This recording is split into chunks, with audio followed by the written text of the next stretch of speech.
Le Diag vous présente ses partenaires. Bonjour Arnaud, tu fais partie des fondateurs de l'entreprise Managérée et des derniers partenaires Le Diag.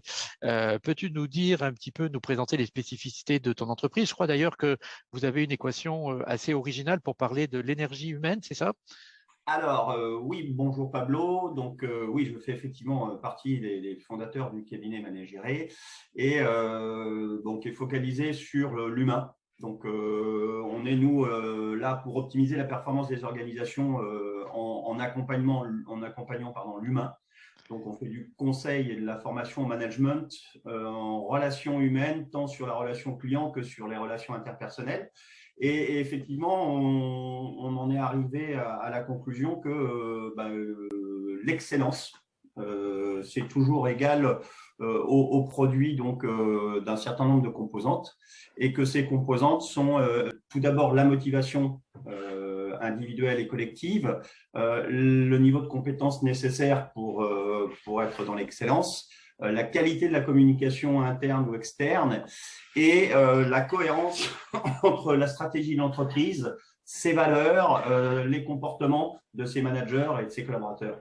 Et si l'une des composantes est nulle ou quasi nulle, ben, l'excellence, elle ne sera jamais atteignable. Donc, toutes nos actions, en fait, sont fondamentalement alignées sur cette équation qui nous permettent effectivement de tirer les entreprises que nous accompagnons vers l'excellence. Ok, ben merci Arnaud, c'est une approche intéressante. Alors, puisque tu es dans le management, j'imagine que tu entends pas mal parler en ce moment de grandes démissions, c'est un petit peu un terme à la mode. Il se trouve qu'on a une des infographies, le Diag, là, qui met un petit peu en évidence ce malaise, hein, puisque quand on demande aux gens est-ce qu'ils sont capables de se projeter dans l'avenir de leur entreprise, on n'a qu'une personne sur deux qui nous répond oui. Alors, qu'est-ce que ça évoque pour toi? Qu'est-ce que tu ressens chez tes clients autour de cette problématique en ce moment? Alors, c'est effectivement pas une surprise. C'est un changement sociétal assez profond, mais qui date déjà d'il y a fort longtemps, mais qui s'est accentué ces dernières années avec notamment les différents confinements que nous avons vécus.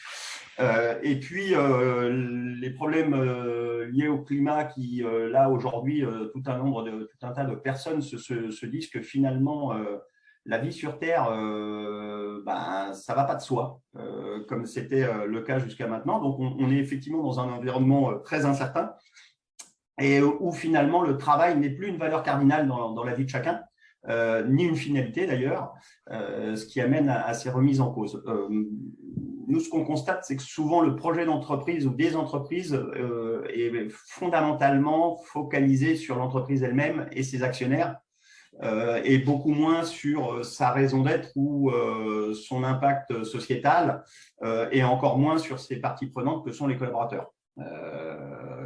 Et par là même, les fournisseurs, les clients, la société ne sont pas forcément le focus principal.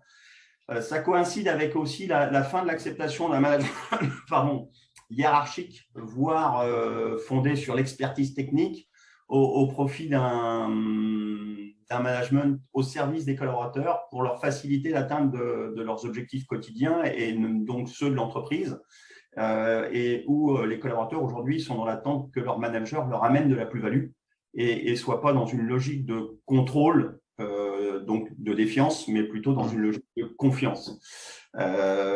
Et donc, ce sujet est accentué largement par la prise de conscience de beaucoup de personnes sur le fait que ils n'ont pas envie de perdre leur vie à la gagner, d'une part. Et puis, un deuxième point, c'est qu'aujourd'hui, le marché s'est renversé et on a une offre qui est supérieure à la demande. Donc, les collaborateurs aujourd'hui ont le pouvoir de choisir leur environnement d'activité professionnelle. Et donc, toute entreprise qui ne répondrait pas de manière satisfaisante aux différents aspects ou aux différentes aspirations est disqualifiée.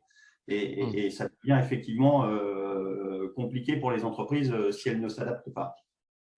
Ouais, merci Arnaud. Oui, c'est vrai que tu viens de parler de la confiance là, et c'est une des dimensions centrales évaluées par le Diag. Nos auditeurs le savent peut-être déjà s'ils ont été testés l'outil d'ailleurs. Ok. Et tu peux, je crois que vous avez aussi un modèle IPM sur des lettres clés là qui permettent de traiter Oui, l'humain Tu peux nous en dire deux mots?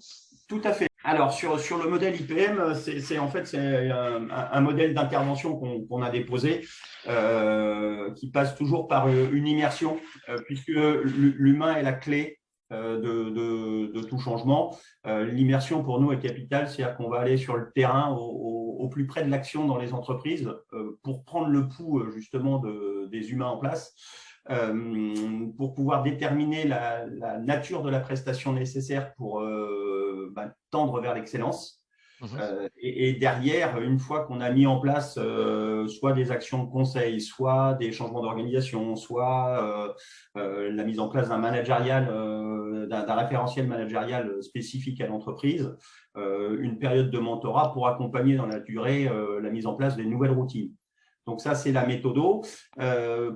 Pourquoi on est parti de ce constat-là? C'est qu'on s'est rendu compte que finalement, dans tous les projets de transformation, sur un plan théorique en préparation, les plans de transformation sont toujours hyper cohérents, hyper évidents, et que généralement, ça démarre plutôt bien en général et assez rapidement, les plans de transformation se cassent la figure quelque part, faute d'un élément crucial, c'est l'adhésion de l'humain. Donc nous, on est focalisé là-dessus et on recherche avec nos partenaires et donc toutes les parties prenantes de nos clients quel est leur ADN managérial type, puisque tout part du management. À savoir qu'aujourd'hui, les difficultés pour les entreprises, c'est les changements rapides à opérer dans ce monde incertain avec des ruptures permanentes et donc une remise permanente du statu quo.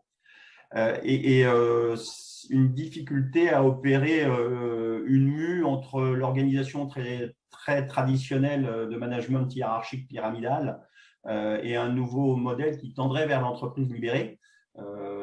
De ce fait, on se rend compte que les pratiques managériales, la plupart du temps aujourd'hui, ne sont pas alignées avec les intentions, les valeurs affichées par les entreprises, ce qui crée des dissonances qui sont fatales pour la marque employeur, puisque c'est le grand sujet à la mode de la marque employeur, beaucoup plus que le fait d'avoir des baby-foot, des salles de repos ou autres éléments très à la mode, mais qui ne sont pas les éléments les plus déterminants de la qualité de vie au travail.